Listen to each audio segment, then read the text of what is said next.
Look, I don't know what I would do. My father used to tell me something about the death penalty. He was very much against it. And people would ask him, what if it were your daughter? He'd say, I'd probably find the guy who did it, and I would end him. But that would be me at my worst, and that shouldn't be the social instruction.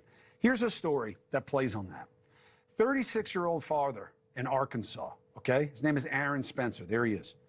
He shot and killed a 67-year-old man named Michael Esler. Now, here's the deal. Esler, this past summer, was charged with sexual assault and stalking of his then 13-year-old daughter. The other guy's daughter. It's my mother-in-law. I don't know why she's calling me. All right. So Esler was arrested, let out on bail with a no-contact order. Just think about that. You are charged with sexually assaulting a minor, and they let you out and think a no-contact order is going to be enough. Then, in the middle of the night, of course, it wasn't enough. The Spencers realized their daughter is missing. I mean, come on. I got 3 kids. Most of you got kids. This is the nightmare, right? And you know who it is. They call the police. Aaron sets off to find her. There's a car chase. He finds her. Guess with who?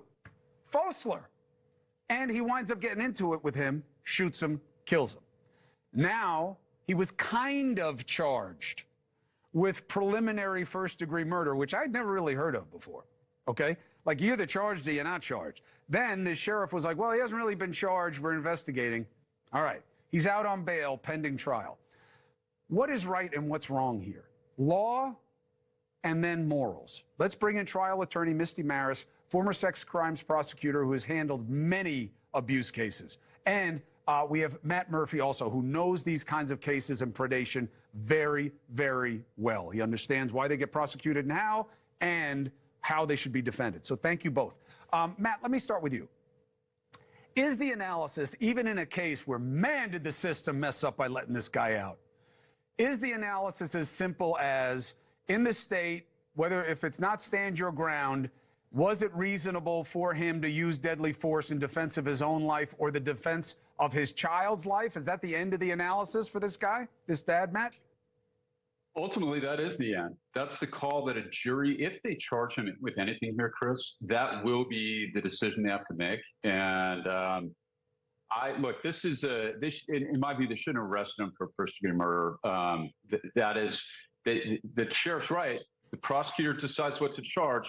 This is a voluntary manslaughter at its absolute most. And this is really the analysis here is he defending his daughter? Is he defending his wife or his daughter from death or great bodily injury? I think a lot of jurors here are going to say yes. Misty?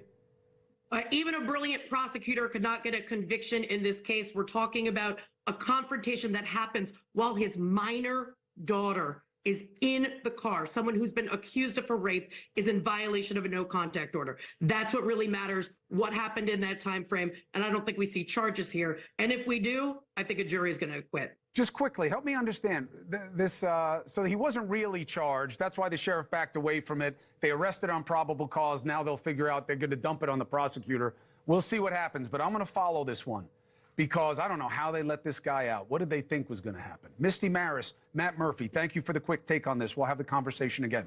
Dan Abrams.